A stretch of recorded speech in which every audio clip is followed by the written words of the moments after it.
What's going on, my friends? Welcome back to the channel, and I hope you're having a fantastic day.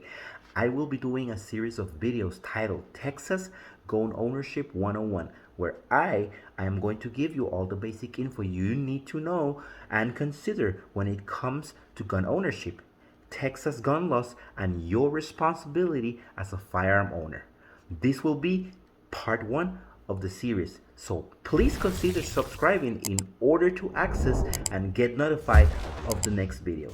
Today, I will be talking about Texas Castle Doctrine, and I will also touch base on the number one misconception about Castle Doctrine that even gun owners have. So, this might get a little spicy, so stay tuned in the end. Let's dive into it.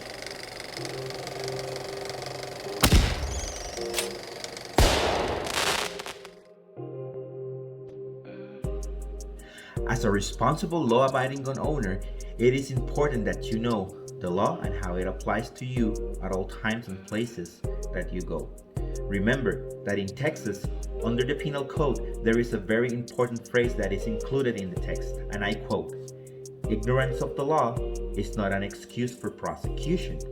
In other words, there are no "oops, I didn't know that," or "oops, I didn't know that I could carry or not carry my firearm here and there."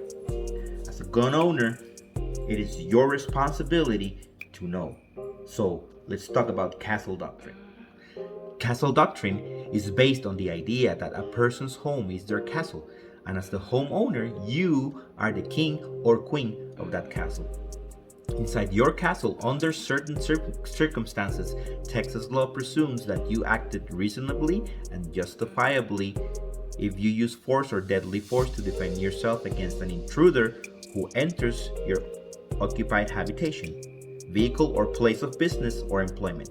Please make sure that you know the specifics of this law for the state you reside in, as in this video, we are going to be covering specifically the state of Texas.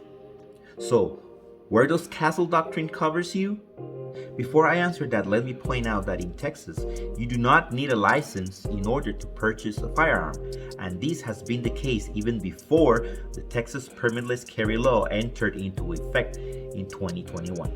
By the way, if you are a potential new gun owner and you want to know what are all the details entailed into purchasing your first firearm, please stay tuned for part 2 of this series of video, because I will cover all the details in the next one.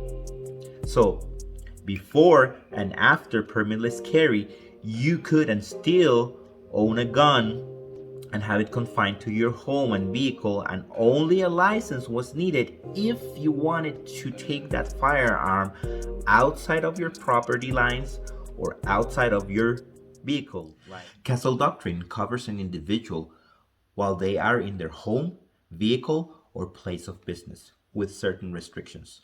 If you own a business or are self-employed, then you set up your own policies regarding carrying at your place of employment. However, if you work for someone else, you have to take into consideration that that employer may have prohibitions about employees carrying firearms at their place of employment. Some important things to consider is that Texas is very specific in certain aspects when applying this law in order to be able to use force or deadly force. The first one is where an individual unlawfully and with force enters or attempt to enter your occupied habitation, vehicle, or places of business or employment. And this word occupied habitation, it's very intentional in the Texas code, and it's very important, and we're going to talk about that later. But pay attention, because occupied habitation is a very important word. So expanding on that, let's say that it's midnight. Someone, it's in your front porch and they're knocking on your door. Can you use deadly force? No, you can't.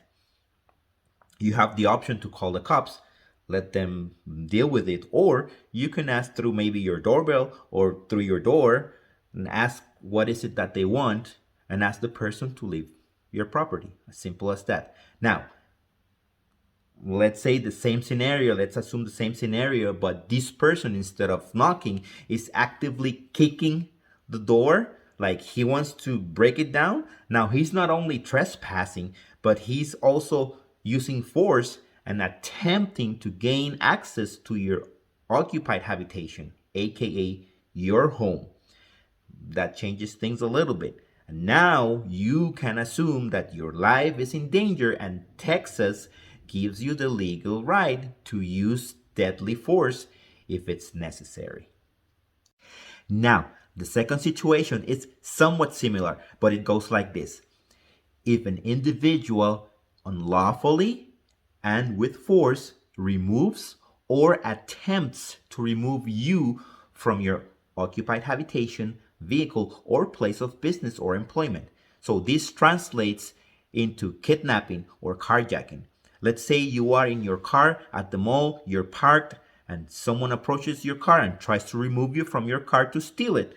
Or the person is approaching your car while you are inside, and that person has a bat on hand or has a weapon and is clearly going to smash your windows of your car. Texas gives you the presumption that you acted reasonably and were justified in using force or deadly force. Now, this is where it gets interesting, and oh my goodness, I know there's gonna be comments about this, people are gonna be mad about this, but please remember that this is what the law says specifically for Texas, and this is my research based on what's written on the law, and also based on what other lawyers from other law firms and self-defense law firms have said. So please don't get on me for this. So let's move on to it. So with regards to using force or deadly force to defend your castle, the Texas Penal Code specifically uses the word habitation, not the words building or property.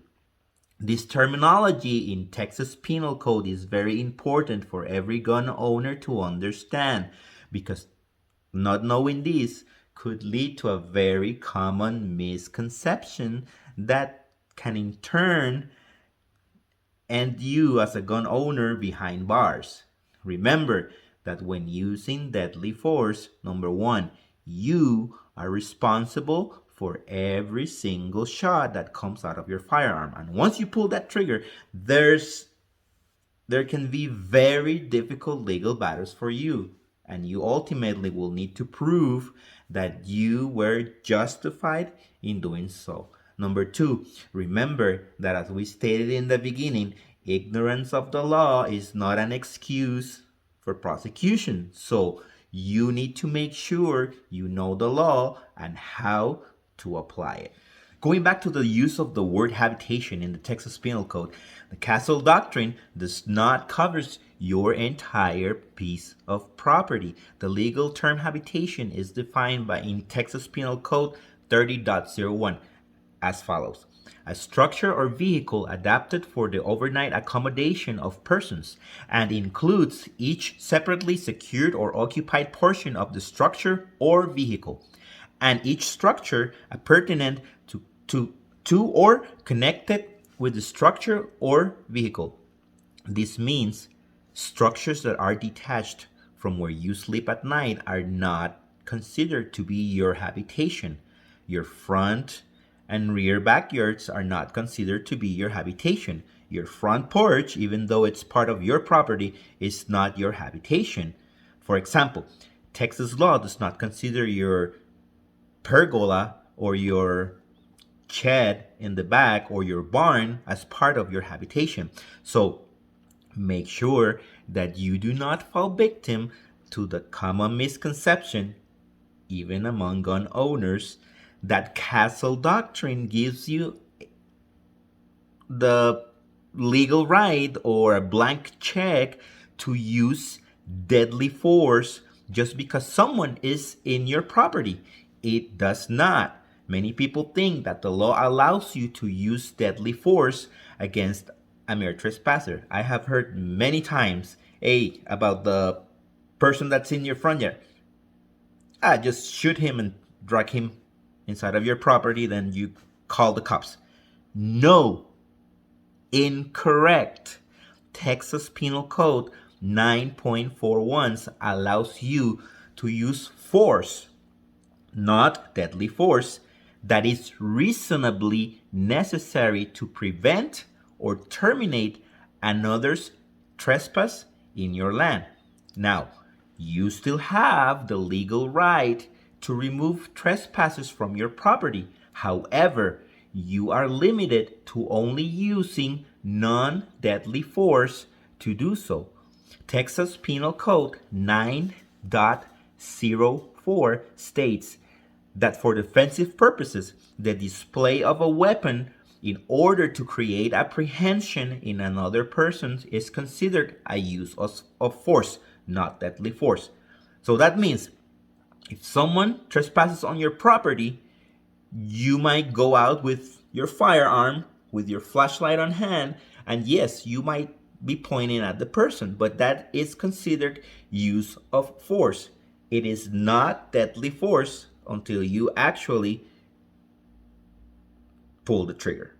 So, what about people that are only trespassing? Let me give you an example. Let's say you're sitting in your dining room and you see an individual peeking through the windows. You will probably not be justified under the Texas law in using deadly force against a suspicious person.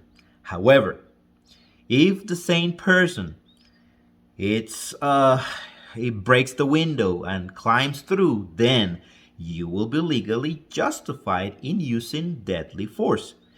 If you see the same individual in your backyard and he is peeking through your garage, your detached garage or your shed, you cannot go outside and use deadly force because a detached structure from your main home is not considered your occupied habitation. Now, if a mere trespasser becomes aggressive and uses or attempts to use force against you, then the legal panorama changes significantly in your favor to use deadly force. In conclusion, there are other implications for trespassers who commit arson, burglary, robbery, aggravated robbery, theft during the nighttime, or criminal mischief during the nighttime. If someone is unlawfully on your property and attempting to commit any of these crimes, you will gain the legal justification in using deadly force. This subject is somewhat complicated, and the legal aspects of it, when or if you have to use lethal force, is something you should consult with your lawyer and be aware of. Please understand that the information shared here in this video is not meant to be used as legal advice, as I am not an attorney. The information presented here has been researched through different legal resources, but ultimately it is your responsibility to consult a lawyer for your specific situation or scenario. I hope this video had valuable and educational information for you, and I hope it helped you to gain better knowledge about Castle Doctrine. Please like and subscribe to my channel, as I am going to be loading soon part 2 and part 3 of this series of videos about Texas gun ownership. I hope your day or the rest of your day goes fantastic. So may God bless you, and see you later. Don't forget to like.